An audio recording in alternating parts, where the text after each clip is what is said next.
अस्सलाम वालेकुम dear student, आज का हमारा topic first year chemistry chapter 3 में से causes for deviation from ideality है।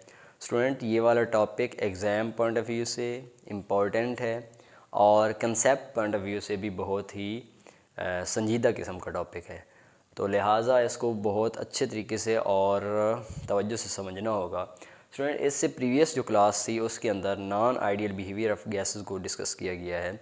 Non ideal behaviour of gases यानी एक आइडियल होता है और एक नॉन आइडियल होता है। Non ideal behaviour mean non ideal gases के अकॉर्डिंग्स जो बिहेवियर होगा।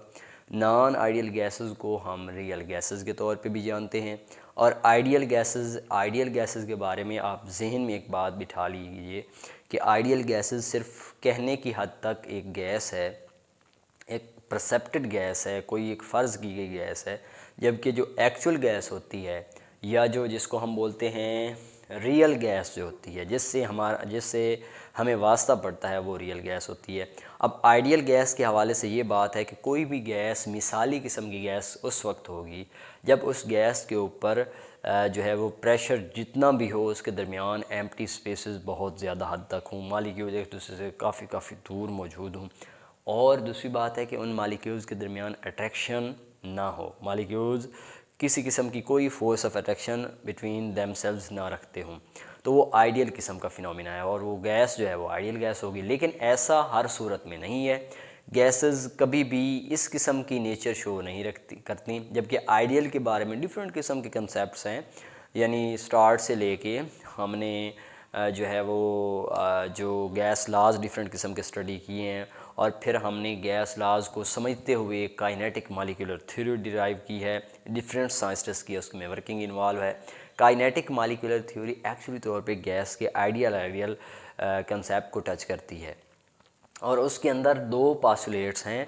एक पास्टुलेट है there are no force of attraction among molecules of gas, और दूसरा है actual volume of gas molecule is negligible as compare to the total volume of the gas. अब ये वाले दो पॉइंट्स रियल गैस के कंसेप्ट के हवाले से फॉल्टी हैं। बाद का शॉर्ट क्वेश्चन आ सकता है कि what are the faulty postulates of kinetic molecular theory on which real concept of gas is not based. Real concept जो होता है गैसेस का उसके हवाले से जब हम काइनेटिक मॉलिक्यूलर थ्योरी के पॉइंट्स को डिस्कस करते हैं तो कौन से दो पास्टुलेट्स जो हैं वो रियल गैस के ऊपर अप्लाई नहीं हो सकते काइनेटिक मॉलिक्यूलर थ्योरी के। यानी KMT के दो पास्टुलेट्स बताओ जो कि फॉल्टी हैं। यानी ये क्वेश्चन आ सकता है कि मतलब mention the faulty postulates of kinetic molecular theory on which real gas does not satisfied according to those postulates. अब यहाँ से ना ये वाली जो बात है कि इसको सबसे पहले इस रियल कंसेप्ट को या नॉन आइडियल बिहेवियर या नॉन आइडियल इक्वेशन के हवाले से जो स्टडी है वो 1873 के अंदर वान डर वाल्स साहब ने स्टार्ट की थी और उसने कहा था कि gases attributed the deviation of, यानी जो गैसेस हैं रियल गैसेस वो डेविएशन शो करती हैं from ideal behaviour due to to faulty postulates of kinetic molecular theory. ये वो पास्टुलेट्स हैं। अब हम देखते हैं कि ये वाली हमारे पास कोई एक गैस है और ये गैस अपनी रियल स्टेट में है, अपनी ओरिजिनल कंडीशन में है, यानी इसको हम आइडियल गैस के तौर पे लेते हैं। अब ये सिलेंडर जो है इसका टोटल वॉल्यूम जो है वही इस गैस का वॉल्यूम है। आपने कैरेक्टरिस्टिक ऑफ गैस के हवाले से एक पॉइंट समझा हुआ है कि volume of the gas is actually volume of the cylinder. तो यहाँ पे ये सारे का सारा वॉल्यूम ऑफ द गैस है। अब इसके ऊपर इसमें से ये वाला कार्नर का एरिया हम स्पेसिफाई कर लें और इसके अंदर इसके वॉल्यूम को देखें तो टोटल वॉल्यूम के हवाले से ये वाला वॉल्यूम तो नेग्लिजिबल है। यानी अब आइडियल गैसेस के हवाले से ये वाला वॉल्यूम जो है वो हम नेग्लिजिबल कंसिडर कर सकते हैं क्योंकि इस इतने के एतबार से ये थोड़ा सा ज़री सा है, तो ये वाला इसके हवाले से नेग्लिजिबल कंसिडर किया जा सकता है। लेकिन ये कंडीशन हर सूरत में एप्लीकेबल नहीं है। लेट्स सपोज हमारे पास कोई यही वाला किस्म का कोई सिलेंडर हो जिसका ऊपर वाला लिड जो है वो मूवेबल हो। अब उसको प्रेस करते हैं, यानी यानी ये वाली आइडियल नेचर जो है वो किसी ऑब्जर्वेशन में आ जाती है। ये वाला गैस सिलेंडर किसी सिस्टम के अंदर लेके चले आते हैं और उसके ऊपर एक्सटर्नल प्रेशर अप्लाई कर दिया जाता है, कंप्रेशन आती है, गैस के मॉलिक्यूल्स के दरमियान एम्प्टी स्पेसेस थी और एम्प्टी स्पेसेस कम हो गए, मॉलिक्यूल्स कंप्रेस हो गए और एक ख़ास हद तक नीचे मॉलिक्यूल्स एक दूसरे के क्लोज हो गए। अब इस एतबार से ये वाला इस सिलेंडर या इस गैस के अंदर इस सिलेंडर के अंदर जो गैस है उसका जो वॉल्यूम है अब वो ये है, ये नहीं है। अब इसमें से जो वॉल्यूम था वो कंप्रेस होकर नीचे आ चुका है। अब इसके वॉल्यूम के हवाले से हम ये वाला वॉल्यूम देख रहे हैं और कहें कि ये वाला वॉल्यूम कंप्रेशन की सूरत में निगलेक्टेड है, इसके एतबार से, इस गिराव के एतबार से ये वाला वॉल्यूम निगलेक्टेड है, तो ये बात गलत होगी। क्यों?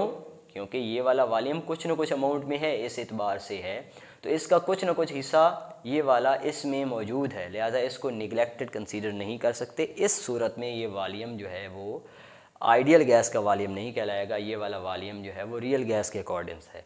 अब इस चीज़ को, क्योंकि अब ये वॉल्यूम की जो बात है कि वॉल्यूम को निगलेक्ट नहीं कर सकते, जबकि गैस को हम अंडर ऑब्जर्वेशन लेके आ रहे हों, उसको रियली तौर पे स्टडी कर रहे हों या रियली तौर पे, एक्चुअली तौर पे उसको अंडर ऑब्जर्वेशन रखे हुए हों, तो उस वक्त गैस के वॉल्यूम को हम निगलेक्ट नहीं कर सकते। ये वाला पास्टुलेट गलत है। Volume of the molecule is not negligible as compare to the total volume of this volume के हवाले से इसको निगलिजिबल नहीं कर सकते। तो इस एतबार से जो इक्वेशन है आइडियल गैस इक्वेशन, वो इस सिलेंडर के लिए सूटेबल नहीं है। आइडियल गैस इक्वेशन है PV=nRT। ये वाली इक्वेशन इसके हवाले से तो बन सकती है, लेकिन जब इसको हमने अंडर स्टडी ले लिया, उसके ऊपर प्रेशर वगैरह अप्लाई करके देखा, तो अब ये वाली वैल्यू जो है वो सही नहीं है। लिहाजा हम इस वॉल्यूम वाले चक्कर को भी पहले सॉल्व करेंगे। और देखो ये वाली बात जहन में रखना कि जब गैस अपनी रियल स्टेट में होती है, आइडियल नेचर में होती है, उसके ऊपर किसी किस्म को कोई प्रेशर नहीं होता, तब वो मॉलिक्यूल्स आज़ादाना तौर पे क्या कहते हैं, रैंडमली मूव करते हैं, कोलाइड करते हैं एक दूसरे के साथ, और एक स्पेसिफिक एरिया को अगर हम कंसीडर करें तो स्पेसिफिक एरिया के ऊपर प्रेशर अप्लाई करते हैं। मॉलिक्यूल इधर से आए, इसके साथ टकराया, इधर से इसके साथ, फिर यहाँ से टकराया, ये मॉलिक्यूल इससे टकराया, यहाँ से टकराया, फिर यहाँ से टकराया। तो यहाँ पे जब ये मॉलिक्यूल अपनी एक्चुअल स्टेट में, फ्री स्टेट में, ये वाला सिलेंडर था जिसको हमने आइडियल बोला हुआ है, उस वक्त यहाँ पे मॉलिक्यूल्स की कुलियन की वजह से यहाँ पे जो प्रेशर एक्सर्ट होता हुआ महसूस होगा उसकी वैल्यू ज़्यादा होगी। यानी उसको हम बोलेंगे वो जो एक्सर्ट प्रेशर है वो ज़्यादा अमाउंट में होगा, क्योंकि उसके ऊपर किसी किस्म की मॉलिक्यूल्स के ऊपर कोई यानी कोई रिस्ट्रिक्शंस नहीं है। मॉलिक्यूल्स आज़ादाना तौर पे घूम के वहाँ पे आके प्रेशर एक्सर्ट कर रहे हैं और अपनी इंडिपेंडेंट काइनेटिक मोशन के साथ वो कोलाइड कर रहे हैं। जब ये वाला सिस्टम कन्वर्ट हो जाता है इसके अंदर, तो इसके केस में यानी इसके ऊपर जो प्रेशर है वो हाई हो चुका है। अब इसके केस में मॉलिक्यूल्स के ऊपर, इसके केस में यहाँ पे मॉलिक्यूल्स के ऊपर प्रेशर हाई हो चुका है। अब इन हाई प्रेशर की बुनियाद पे ये एक्सटर्नल दबाव है। अब ये वाला सिलेंडर आइडियल नहीं रहा, ये वाला रियल हो गया है जिसको हमने अंडर स्टडी ले लिया है। अब इन मॉलिक्यूल्स के दरमियान इंटरेक्शन क्रिएट होने लग जाएंगी। मॉलिक्यूल्स पहले एक दूसरे को दूर दूर धकेलेंगे, परे हो खड़ो तू, लेकिन फिर एक वक्त ऐसा आएगा कि मॉलिक्यूल्स एक दूसरे के करीब होंगे और उनके दरमियान कुछ थोड़ी बहुत जो रिपल्शन थी उसको वो अपोज करके इंटरेक्शन में कन्वर्ट कर लेंगे। उनके दरमियान ये इंटरमॉलिक्यूलर फोर्स क्रिएट होने लगेगी। अब इसकी केस में जब मॉलिक्यूल्स आज़ाद नहीं हैं, मॉलिक्यूल्स एक दूसरे के साथ रिश्तेदारियाँ बना चुके हैं, कॉन्जुगेशन में आ चुके हैं, तब वो वाला प्रेशर इस सिलेंडर की वाल के ऊपर एक्सर्ट नहीं कर पाएंगे, क्योंकि वो अब दूसरे मॉलिक्यूल की अट्रैक्शन में है आज़ादाना तौर पे, तो वो इसके साथ आगे स्ट्राइक करेंगे नहीं। लिहाजा उनके दरमियान अट्रैक्शन के क्रिएट होने की वजह से प्रेशर के अंदर भी कमी आ जाएगी। अब इसका मतलब है ये प्रेशर की वैल्यू जो हम एक अपने हवाले से जो प्रेशर की वैल्यू यहाँ पे P पुट कर रहे थे इस आइडियल गैस इक्वेशन के अंदर, वो P वैल्यू भी अब इसके केस में पुट नहीं करना होगी, बल्कि प्रेशर की वैल्यू अब एक्सटर्नल दबाव की वजह से अब पहले से कम हो चुकी है। अब ये करेक्टेड वैल्यू यहाँ पे पुट करना होगी। अब इसके एतबार से हमने बात की कि hence corrected value of volume and pressure should put in that equation, in that ideal equation and इस चीज़ को वैन डर वाल्स साहब ने सही तरीके से करेक्ट करके पुट करके दिखाया, और उस एतबार से जो उसने इक्वेशन बनाई, नई इक्वेशन, अब वो P V is good N R T नहीं रही, अब वो नई इक्वेशन बन गई। उस नई इक्वेशन को उसने अपने नाम से मंसूब कर दिया वैन डर वाल इक्वेशन फॉर रियल गैसेस। अब ये जो उसने करेक्शन की वो कैसे की, पहले स्टेप के अंदर वॉल्यूम को करेक्ट किया। उसने कहा कि यहाँ पे जो वॉल्यूम मौजूद है वो अपनी फ्री स्टेट में है। When a gas is compress, जब गैस को कंप्रेस किया जाता है, then volume decreases then its actual volume, इस एक्चुअल के लिहाज से वॉल्यूम कम हो जाएगा, एम्प्टी स्पेसेस जो थी वो कम हो गई। अब वहाँ पे ऑब्जर्व वॉल्यूम जो है आफ्टर कंप्रेशन उसको किस सेंस में लिया जा सकता है, ये टोटल वॉल्यूम है, volume of the vessel is actually volume of the gas. अच्छा, अब उसके ऊपर प्रेशर अप्लाई हुआ, हाई कंप्रेशन की वजह से मॉलिक्यूल एक दूसरे के करीब तर हो गए। अब ये जो नया वॉल्यूम हासिल हो रहा है, जिसको हम बार बार आपको ये नोटिस करवा रहे हैं, ये वॉल्यूम जो है इसको हमने शो किया है वी फ्री, यानी ये वॉल्यूम फ्री केस का है, जब इसके ऊपर हम आंख लगाए बैठे हैं, इसको देख रहे हैं मुसलसल। अब ये वी फ्री है और इसकी इक्विवेलेंस है टोटल वॉल्यूम से। ये जो घटता हुआ वॉल्यूम है उसको माइनस कर लें, ये कम होता हुआ वॉल्यूम, यहाँ पे अब ये खाली जगह है, ब्लैंक एम्प्टी स्पेस है, इसके अंदर गैस के मॉलिक्यूल्स मौजूद नहीं है, वो तो नीचे दब चुके हैं, कंप्रेस हो चुके हैं। अब ये जो है ये बी एक कांस्टेंट या एक वो एरिया है जो कि कंप्रेशन के केस में है। अब इसको उन्होंने आगे इसको इलेबोरेट किया, V free is total volume in compressed और ऑब्जर्व वॉल्यूम। कंप्रेस्ड स्टेट के अंदर ये वाला वॉल्यूम वी फ्री है। बी क्या है, एक्सक्लूडेड और इफेक्टिव वॉल्यूम। अब इसको गौर से समझना है, ये जो एरिया है ना ये मिनहा हो चुका है, एक्सक्लूड का मतलब होता है मनफी हो जाना, माइनस हो जाना, लेकिन इसको इफेक्टिव वॉल्यूम भी बोला जा सकता है। इफेक्टिव वॉल्यूम किस केस में है, देखो गौर से, हमारे पास एक गैस है, वो सिलेंडर के अंदर है, सिलेंडर का ढकना जो है वो मूवेबल है, उसको हम ऐसे दबाते हैं, दबाए रखते हैं, जैसे जो इसकी है वो गुब्बारे की सूरत में, उसको दबाते हैं, दबाने के बाद गैस नीचे कंप्रेस हो जाती है, लेकिन जैसे ही हम उसको ऊपर से फोर्स हटाते हैं तो वो फ़ौरन से ऊपर उठाता है।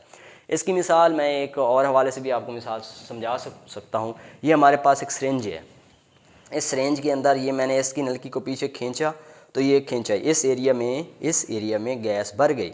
अब ये गैस भर गई है तो हम इसको कंप्रेस करते हैं, इसको दबाते हैं नीचे की जानिब।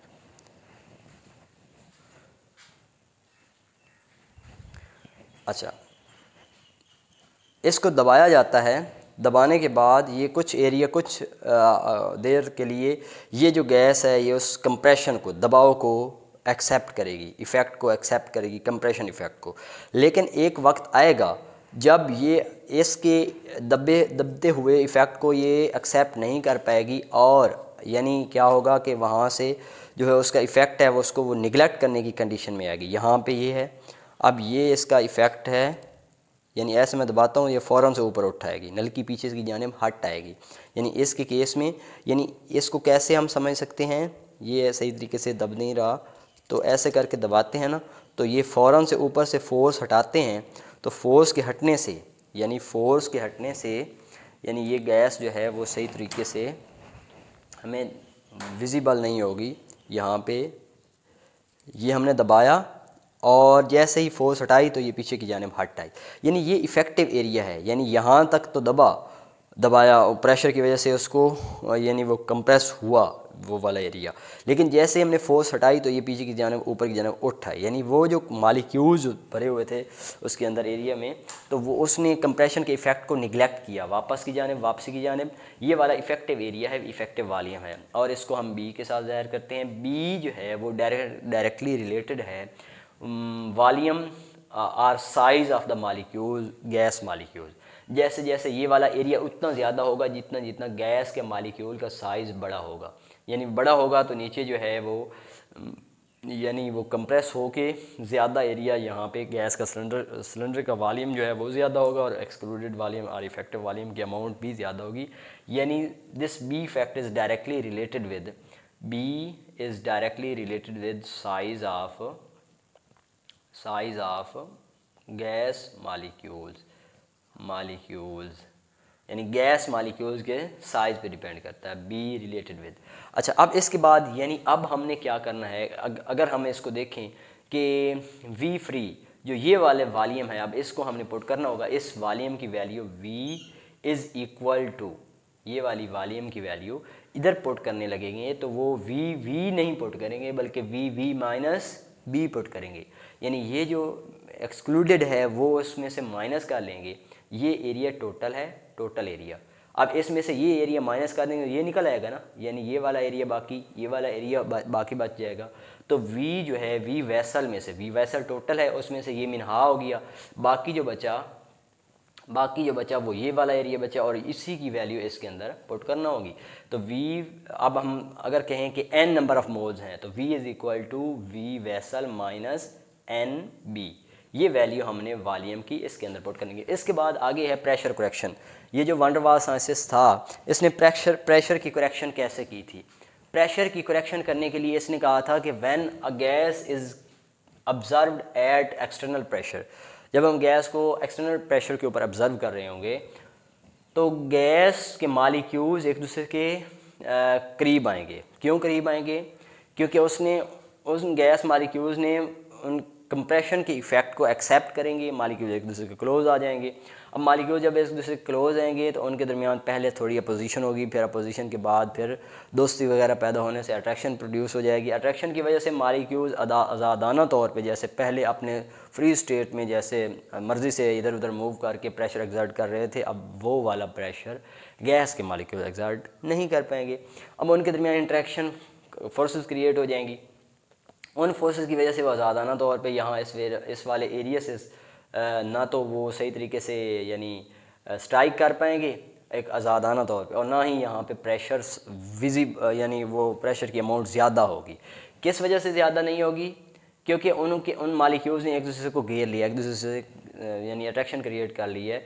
तो यहाँ पे ये मालिक्यूल जबकि आज़ाद था तो ये ऐसे टकरा के फिर वापस आ रहा था, फिर दूसरे मालिक्यूल से मत्था टकरा के फिर वापस जा रहा था। तो ज़्यादा सारी अमाउंट यहाँ पे फील हो रही थी, एग्जर्ट हो रही थी जब वो आइडियल फॉर्म में था मालिक्यूल, यानी उनके ऊपर कोई प्रेशर वगैरह अप्लाई नहीं था। अब प्रेशर हाई है, ऊपर से कंप्रेशन ज़्यादा है।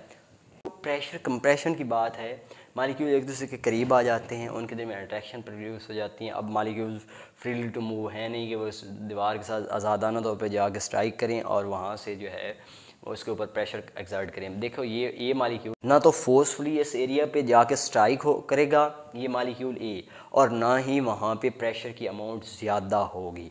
अब यहाँ पे ये जो प्रेशर की अमाउंट कम हुई है ड्यू टू दिस कंप्रेशन और due to production of intermolecular attraction, तो इस वजह से जो इसके ऊपर कम होता हुआ प्रेशर है उसको हम पी डैश से ज़ाहिर करेंगे। Lessened pressure when gas is under compression, यानी ये क्या है भला? P dash is lessened pressure और decreased pressure when gas is under compression, compression के अंदर है, अंडर कंप्रेशन। अच्छा, और यहाँ पे जो ये वाली है पी आई, ये आइडियल केस है, और पी जो है ओ है वो ऑब्जर्व्ड है। अब ये लीसेंट प्रेशर जो है ये उतना इंक्रीज़ करता जाएगा जितना ए और बी मालिक्यूल की कंसंट्रेशन में इजाफा होता जाएगा। This P lessened is directly related with concentration of A molecule and concentration of B molecule. अब लीसेंट प्रेशर की अमाउंट जो है कंसंट्रेशन ए मालिक्यूल के ऊपर डिपेंड करता है। अच्छा, तो स्टूडेंट यहाँ से पी डैश की वैल्यू जो है वो यहाँ पे पुट करेंगे इसकी जगह पे, जो कि मैंने पुट करके आपको दिखाई है, P observe is equal to P I minus A N square. अब ये जो पी आई है वो उतना, ये तो आइडियल केस में है जब हम उसको यानी आइडियली तौर पे समझ रहे होंगे, और जो पी डैश है ये डिक्रीज प्रेशर है, ये उतना बढ़ता जाएगा जितना जितना ये concentration of A and B बढ़ती जाती है। तो अब इस सूरत में जो है ना हम पी डैश की वैल्यू हम समझ चुके, इज़ इक्वल टू होता है ए एन स्क्वायर। यहाँ पे ए जो है वो क्या है बोला, कोएफिशिएंट ऑफ अट्रैक्शन वगैरह है, और ये कांस्टेंट वैल्यू है। अब इसकी जगह पे हम पी आई की वैल्यू हम यहाँ से निकालेंगे। ये पी आई अगर इसको इस साइड पे लिखें तो P I will be equal to P observed, जिसको ओ के साथ नहीं लिखेंगे अब, plus A N square over V square. अब ये पी आई, ये वैल्यू और ये वैल्यू हम इस इक्वेशन के अंदर पुट करेंगे तो यहाँ पे आएगा पी की जगह पे, इसके पी की जगह पे आप P plus A N square over V square, ये इनटू, अब उसकी जगह पे v की जगह पे हम क्या लिखेंगे, v minus N B will be equal to N R T. अब ये इक्वेशन जो है ये वान डर वाल की इक्वेशन कहलाती है, इक्वेशन वान डर वाल इक्वेशन फॉर रियल गैसेस। अब इस इक्वेशन, ये इक्वेशन जो है वो इसके हवाले से नहीं है, ये इक्वेशन आइडियल के हवाले से है और ये इक्वेशन जो है वो रियल गैसेस की कंडीशंस में है। स्टूडेंट ये हमारा आज का टॉपिक था।